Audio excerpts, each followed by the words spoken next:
planning, a 22 location traffic monitoring system has been installed in Dunedin that scans for Bluetooth devices that are in discovery mode, where they can be seen by other Bluetooth devices.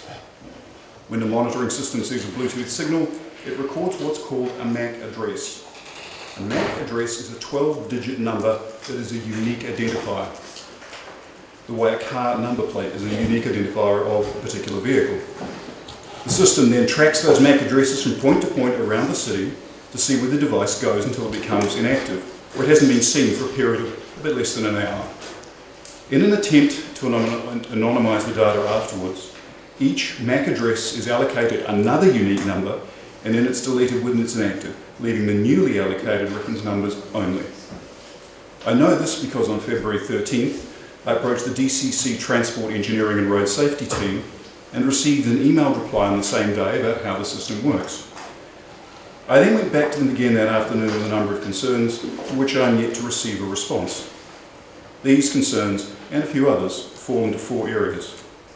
First, the council website says the detections are anonymous and there is no way to identify people or vehicles. This is apparently incorrect. The detections are of those unique MAC addresses that will be tracked by the sensors for as long as they are active. That could be extended periods for people like cabs or couriers or police or heavy transport who are continually on the move. So, there is the appearance we're being opted into personal data collection and tracking without consent. Second, the data collection and management, including the anonymisation, is handled by AdInsight, which is a private company.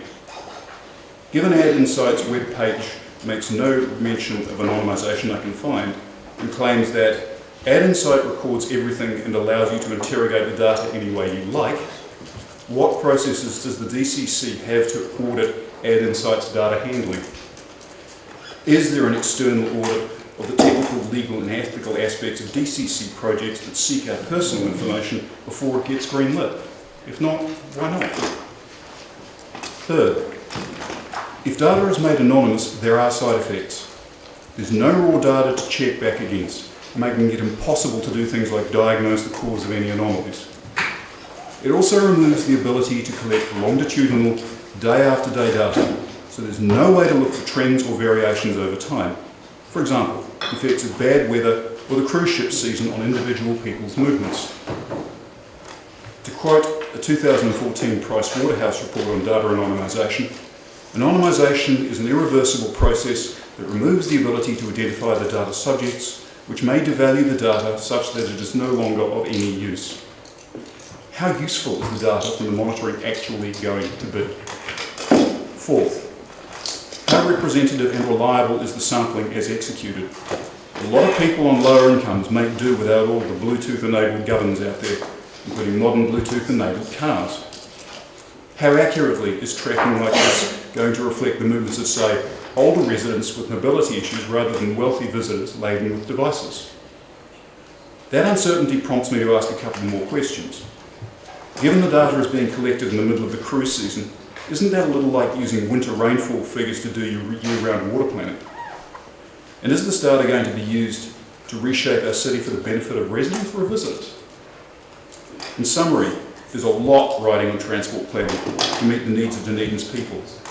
And the many necessary decisions need to be based on useful, valid data transparently obtained. A way to get some confidence in what's being collected would be an external expert audit, perhaps by the Data Science Department of the university, both of the appropriateness of the system to our planning needs and the reliability of the subsequent handling of the data it collects. I thank you for your time, your attention, and I will now take questions if anybody has any. Questions, councillors? Councillor Andrus. If we were to get, for instance, the Otago University Data Science Department to do an external independent audit, would that deal with your main privacy concerns? That would address the data validity if they had something like an ethics background that went into that as well. Possibly. It depends on the way that the privacy gets audited, the privacy gets handled. Okay, it might certainly be long-term audits. But you mentioned University Data Science as a possible external auditor. you would be happy with them as an auditor, I'm suggesting? Yes. Yes.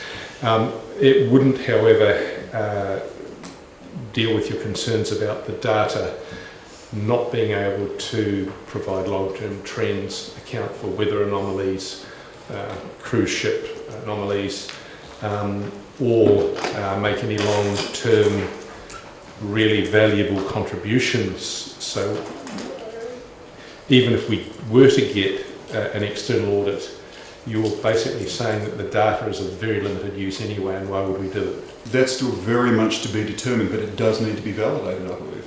And the best way to do that is to turn it over to some of the enthusiastic professionals down at the university. Okay, so you think that we shouldn't be getting Ad Insight to do this, we shouldn't be doing it ourselves, we should be getting university people to do it as perhaps a research project or something? It would certainly be a very good way to do it, and you know that the work would actually be pure in terms of that it's not a commercial product that's aimed for sale and convenience. Right. You don't have any conflict of interest with the university personally, do you? I do not. Okay, just checking. Yeah. Cheers. Councillor Hulahan. Would you be okay with us getting a copy of that information you just shared? Of course. Thank I you. have a couple of copies with me if you'd like. Great, thanks. Mayor Hawkins. Yeah, thank you, Mr. Chairman. I think Mr. Cohen, I share your concerns around data sovereignty, and we lack a policy framework for dealing with that as far as I'm aware, which is a concern. But I'm just trying to get a handle on your privacy concerns and also your concerns about anonymous data or anonymised data not being particularly helpful. And it's because it seems to me that resolving one of those exacerbates the other. And how do you resolve that? Well, at the moment, I would see that essentially we have the worst of both worlds, in that anonymised data lacks some usefulness, but that also that the tracking that's being done, the detections that are being done are not anonymous until they're anonymised.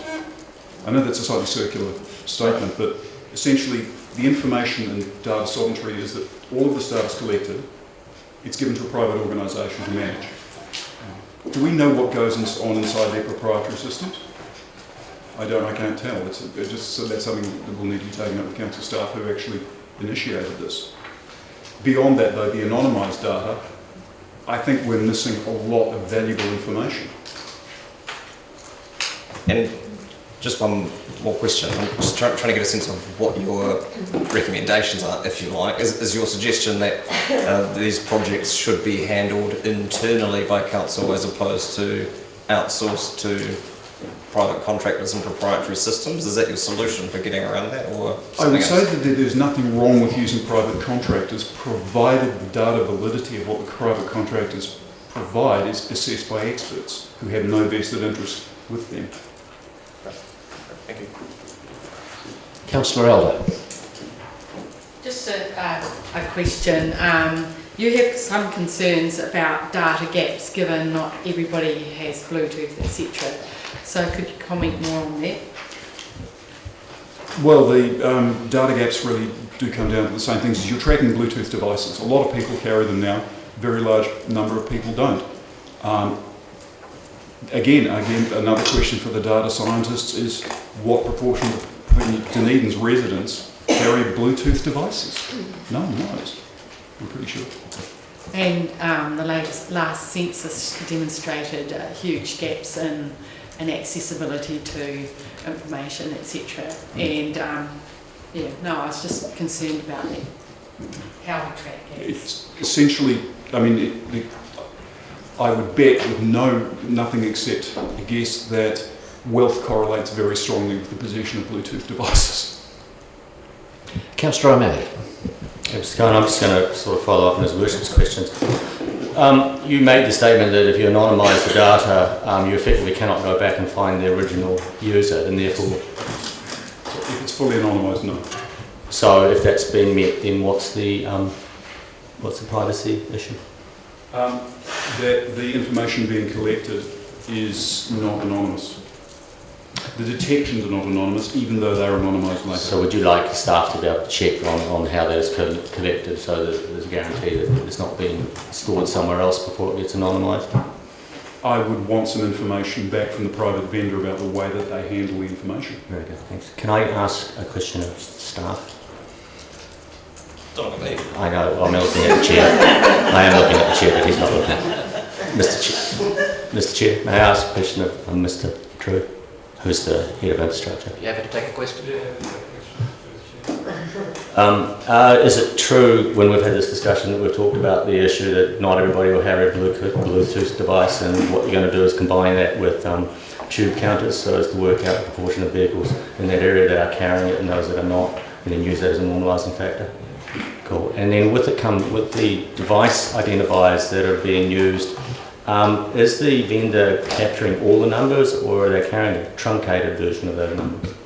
So I'm not an expert on Bluetooth, but my understanding is that the Bluetooth unique identifier is a 32-digit code, and we pick up the last 18 numbers, something like that, which is unique enough to follow a Bluetooth device through the network, but not unique enough to identify it to a particular car or device.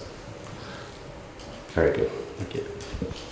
If I may just insert a comment, as far as I'm aware, MAC addresses are a 12-digit. 12-digit device. They're either 3 blocks of 4 or 6 blocks of 2. I don't know exact numbers, but we don't pick up all of them so that you can't track it to a particular individual device. Okay, that does create other data problems, I believe. I mean, there are inherent issues with the data. I guess we're trying to get more data, which is just a tool to understanding the way the network's used. At the moment, we use tube counters, which give us some speed and some number of vehicles, but it doesn't give us travel times and where cars come from and go to. So we're trying to get a better picture and acknowledging that there's always gaps in data about where vehicles are coming from and where they're going to and how long it's taking them. And this data, my understanding, the contract we've signed is for 3 years, so the data is going to be collected for 3 years, not just the cruise ship season. I don't know where that information came from. If I may, I believe what's on the website, it says that there's going to be an initial 3-month period for the collection of data for before information. That was the figure I took from that. Councillor Houlihan. Thank you.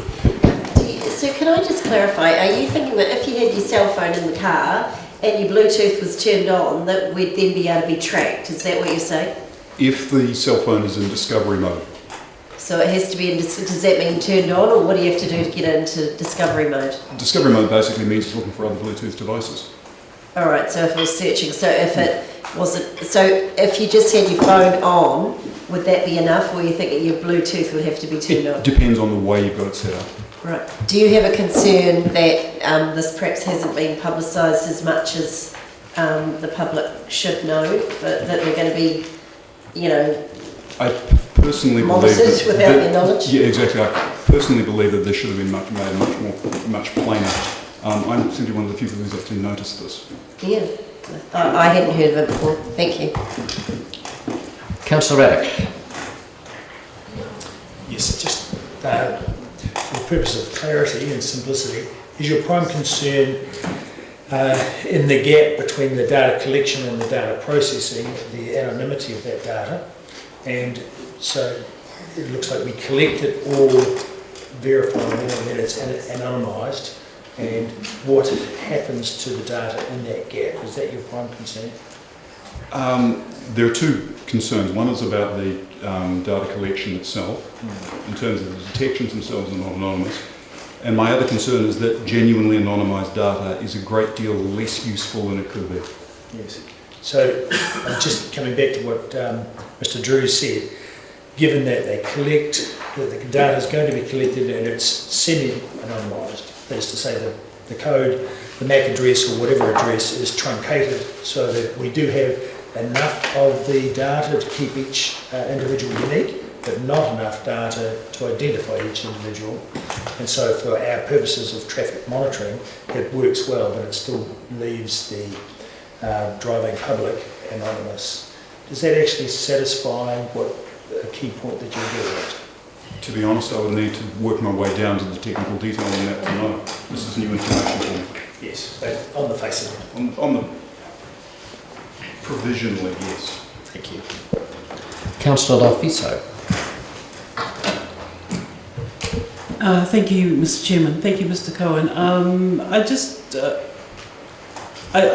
coming from the perspective of a Polynesian, and basically when we're doing this negotiating and establishing relationships, we always make a point of clarifying who we are. So I just want to know, and thank you for your interest and your commitment to this issue. I just want to know, are you a data scientist? Like, what qualifies you to raise this point? My background is in the manufacturing industry, particularly things like project and supply chain analysis work, which means a fair bit of crunching data. Right. Okay. Thank you very much. Councillor Lord. I have a question. I'm not sure if it's appropriate to ask or not, but well, it's not that it's inappropriate, it's just not quite relevant to what you're saying. But so, I understand, like when I go on my device and say I do a Google search, and I look up, say, holiday to Rarotonga, or best place to buy boots in Dunedin or something like that, or a restaurant or whatever. What I do notice is that my feed, like often you'll click on something that says you must let them accept cookies. Well, if you say no, you don't get anything, so you say yes. But is it correct, or do you know if it's correct? It might not be your area of expertise, but that they will use your camera, they will use your location, and particularly use that sort of thing to not because they sort of want to see what you're doing in bed or anything, but just like they might want to see what you're looking at or where you are, so that they can use your device to enhance your experience of what they offer you. Is that sort of how that happens, or? It depends on the way you have your device set up and the way you have established your relationship with Google.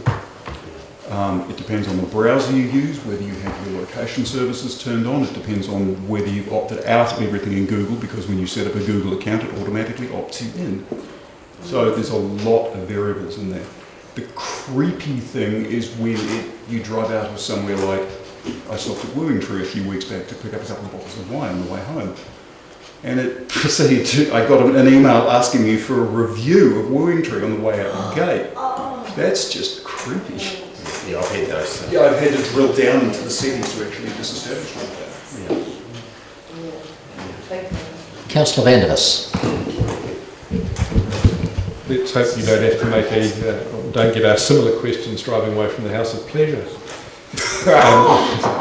Sorry, my question. Casting aspersions. Seriously, my question is to clarify discovery mode. If I have my cell phone Bluetooth connected to the car stereo, does that mean it's in discovery mode?